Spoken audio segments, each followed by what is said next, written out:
함께하여 주시옵소서.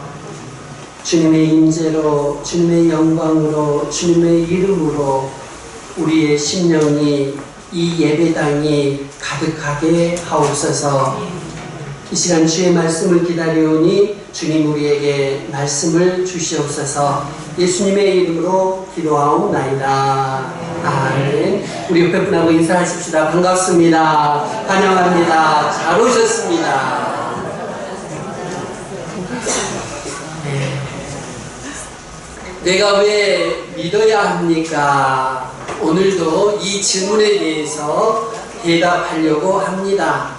간혹 예수 믿는 우리들을 조롱하는 사람들이 있습니다.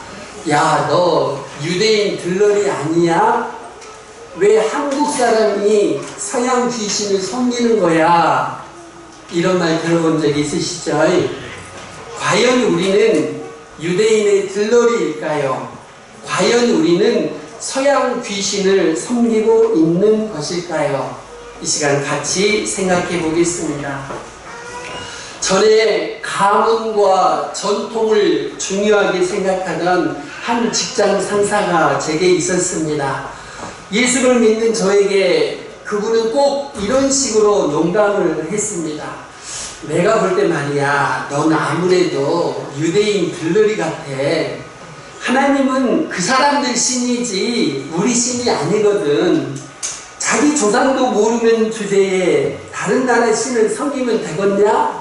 너 나중에 걔네들 있는 천국에 가면 넌 우리 사람 아닌데 번지수가 틀렸어. 딴 데 가봐. 그럴 거야. 그러니까 지금이라도 정신 차리고 네 조상의 뿌리를 한번 찾아봐.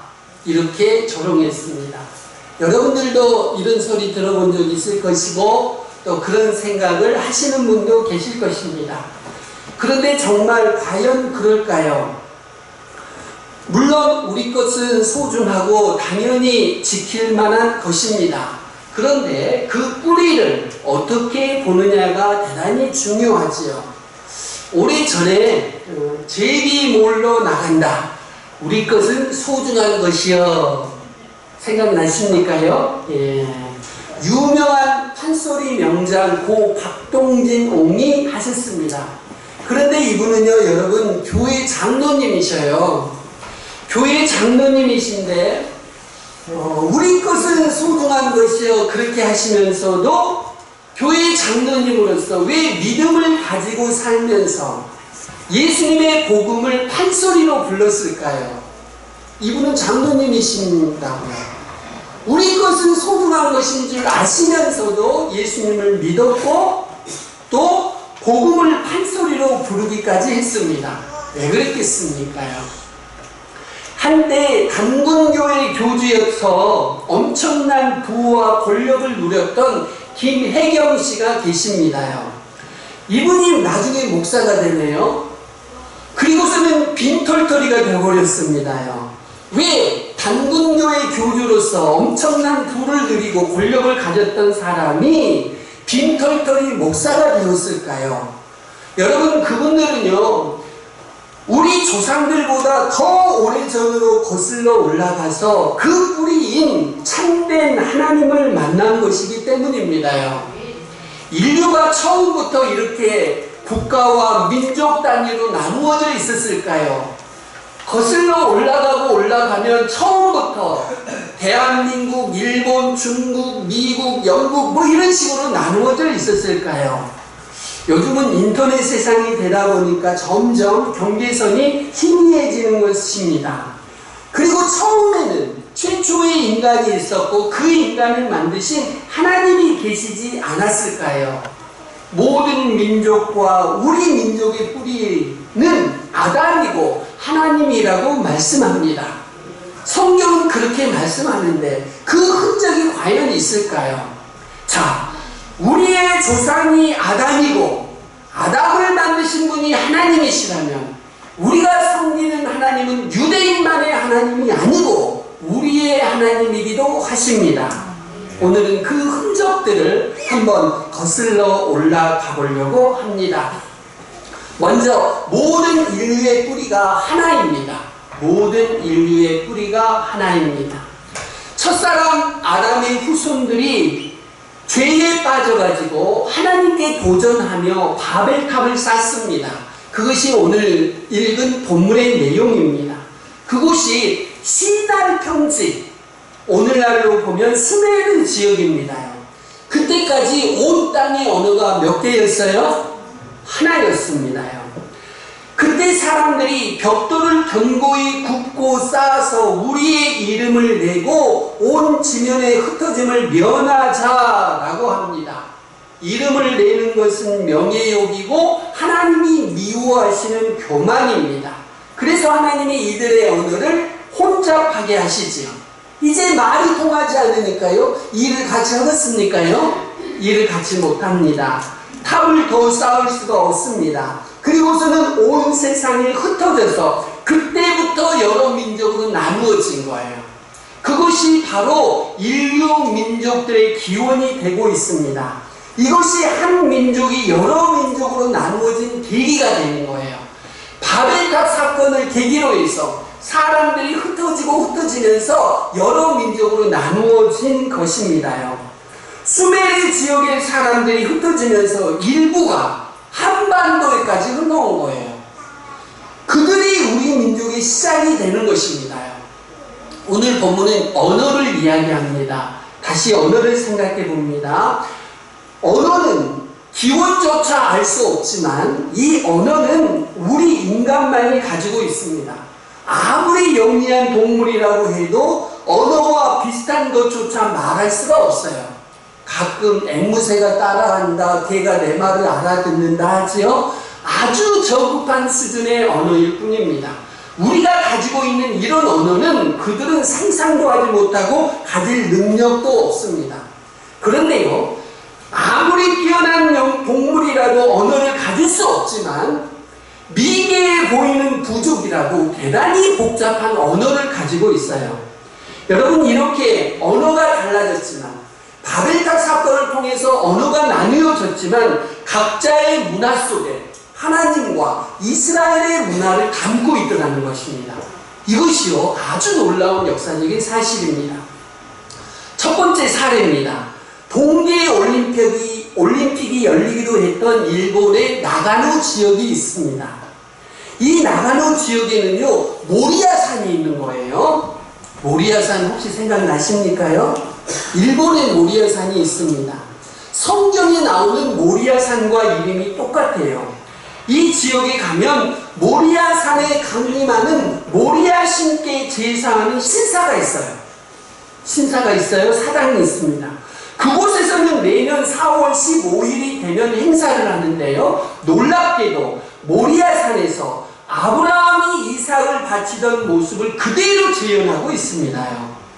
이 행사를 겐, 수아, 가이샤, 미사구치 축제라고 해요.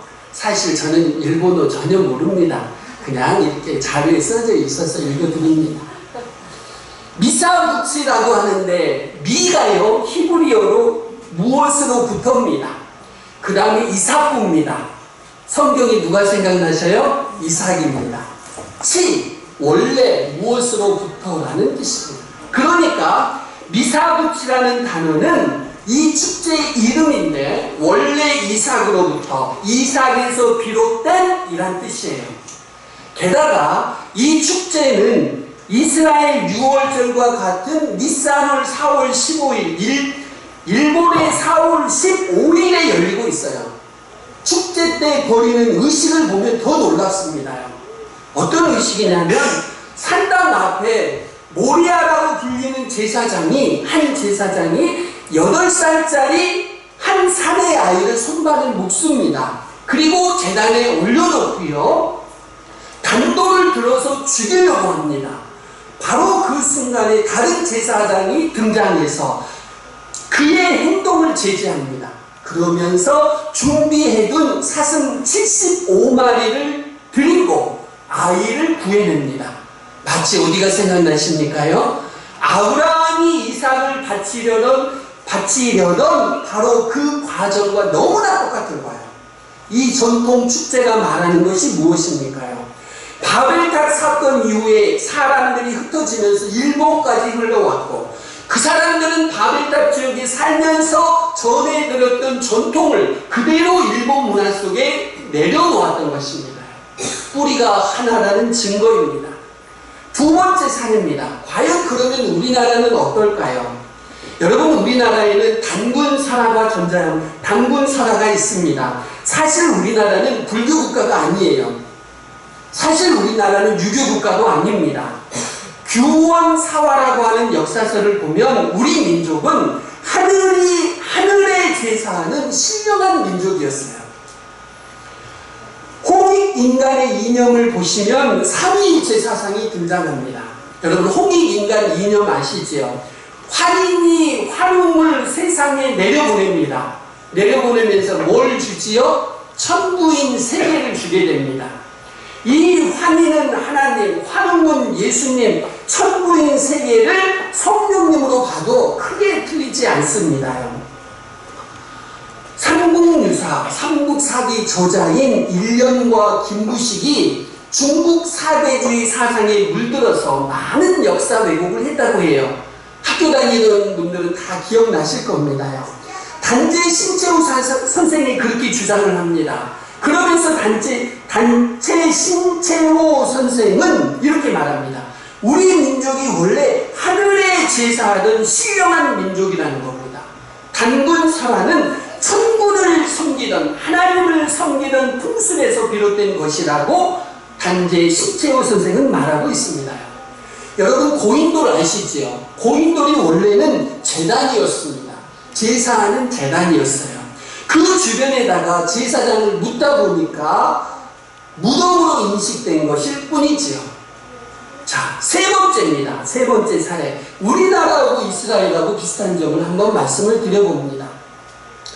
국립중앙박물관 고대 유물 중에는요, 히브리어가 새겨진 기와장이 있어요. 소작물 유품 번호 215번. 거기를 보시면 히브리어가 새겨진 기와장, 고대로부터 흘러온 기와장을 거기다 가져다 놨는데 거기에가 히브리어가 기록되어 있습니다. 또 이스라엘과 우리 민족만 장례 때 베옷을 입는다고 해요. 비슷한 점입니다. 또 한 가지 비슷한 점이 있습니다. 여러분들 동짓날 되면 드시는 거 있습니다. 뭐 드시죠? 붉은 팥죽입니다. 아, 팥죽이 생각나네요. 동짓날이 얼마 남지 않았습니다. 동짓날이 되면 우리가 팥죽을 먹습니다. 그런데 우리 조상들은 팥죽을 써가지고요, 문설주와 벽에 발랐다고 합니다. 우리는 지금 그렇게 바르진 않아요. 문설주와 벽에 발랐습니다. 이것은 이스라엘 백성들이 이집트를 탈출하기 전에 했던 행동들과 똑같습니다. 장자의 죽음을 피하기 위해서 하나님의 명령을 따라서 어린 양의 피를 문 기둥에 바르고 양 기둥에 발라서 죽음을 면했거든요. 이것은 예수님의 피로 구원받는다는 것을 상징합니다. 이제 금방 저는 세 가지 사례를 말씀드렸습니다. 우리 민족 역시 바벨탑 사건 이후에 민족들이, 사람들이 대이동하는 과정에서 소수 민족으로 남겨지고 한반도에까지 흘러들어왔다는 것을 증명하고 있습니다. 여러분, 한국을 비롯한 모든 민족의 뿌리가 하나라는 이야기가 엉뚱하게 들리십니까요? 그런데 한다른 곡이라는 고서를 살펴보면 우리 민족의 기원이 유프라테스 지역에, 중동 지역에 바벨탑이 있었던 수메르 지역이라고 한다른 고기는 기록하고 있습니다요. 여러분, 역사를 한번 잘 살펴보십시오. 특별히 상고사를 살펴보십시오. 민족들을 살펴보시고 그들의 경계를 면밀히 한번 따라가 보십시오. 그러면 우리는 모든 것의 뿌리가 하나라는 것을 알 수가 있습니다요.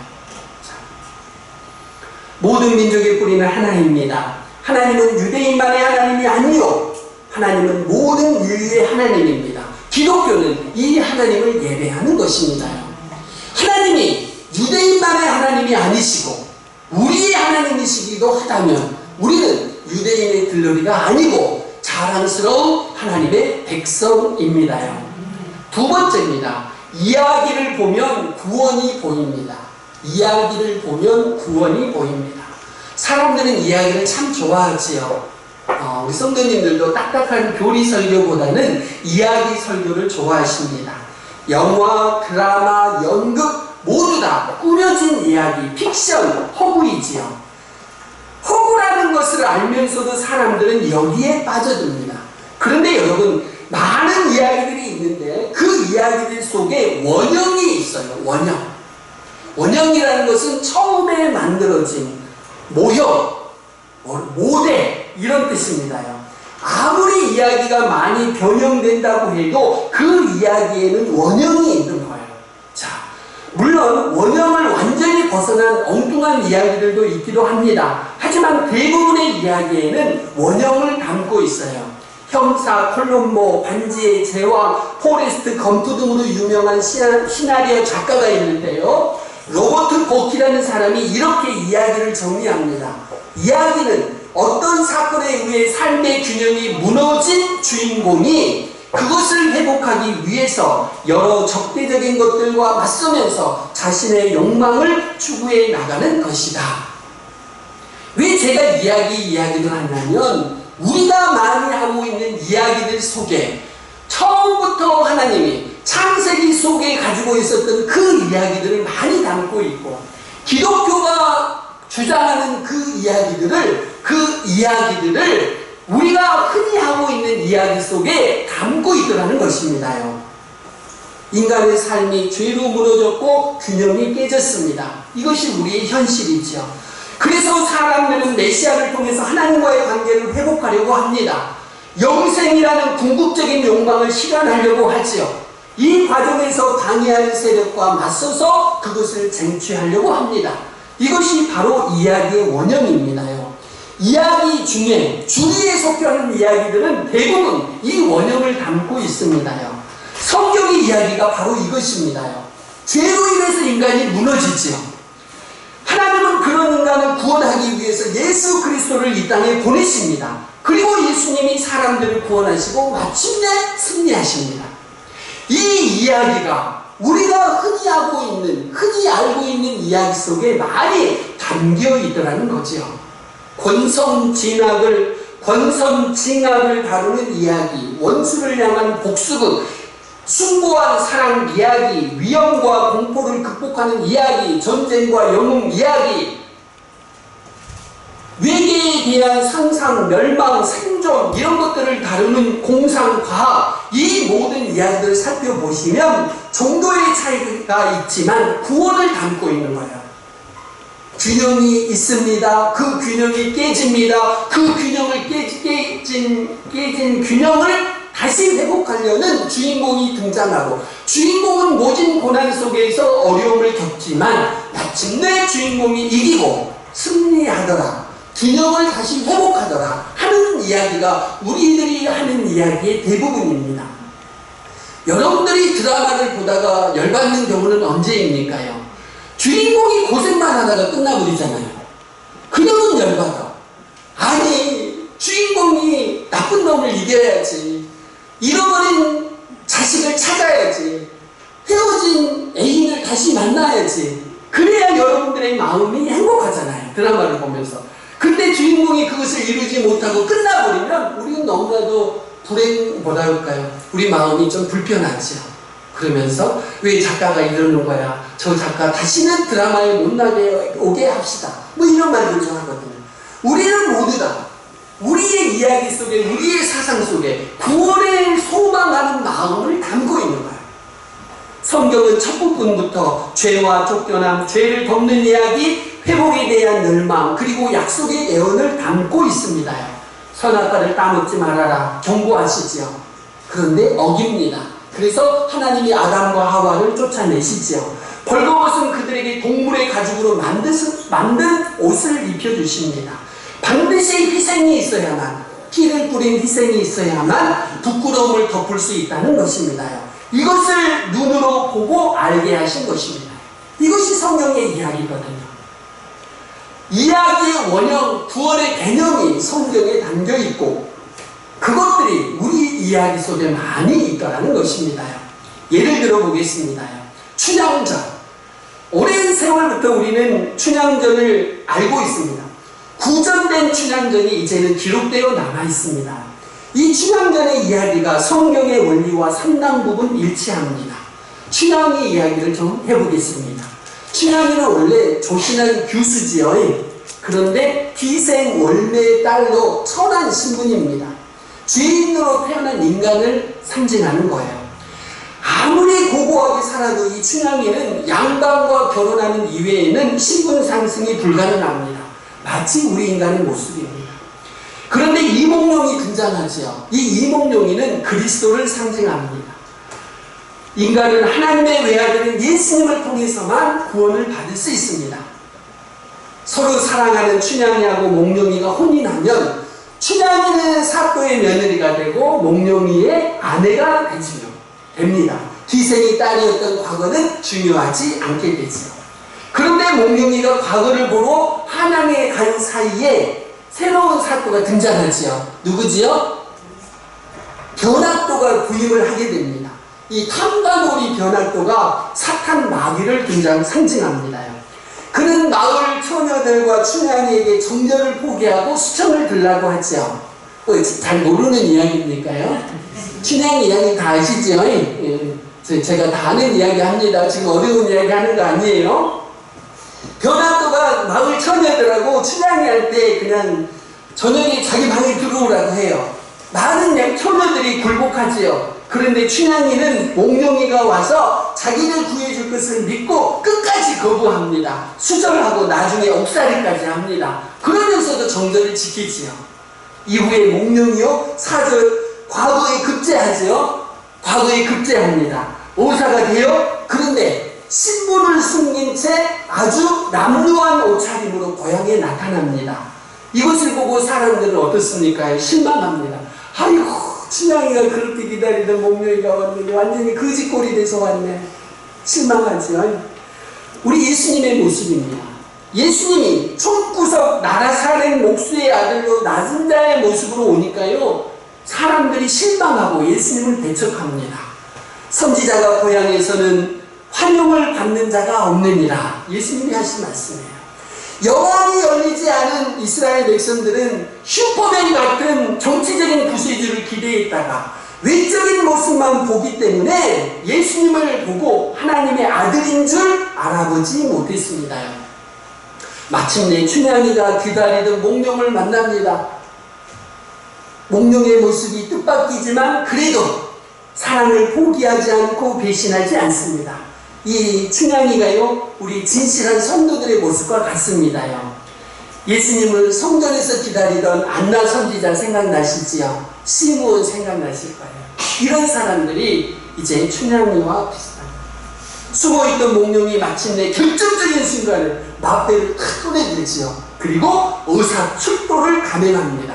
변학도를 심판하지요. 성경은 예수님의 재림과 심판도 이렇게 보듯같이 임한다고 말씀합니다. 활개치던 마귀가 바닥 없는 구덩이 무저갱에 갇히듯이 변학도는 옥에 갇히게 됩니다.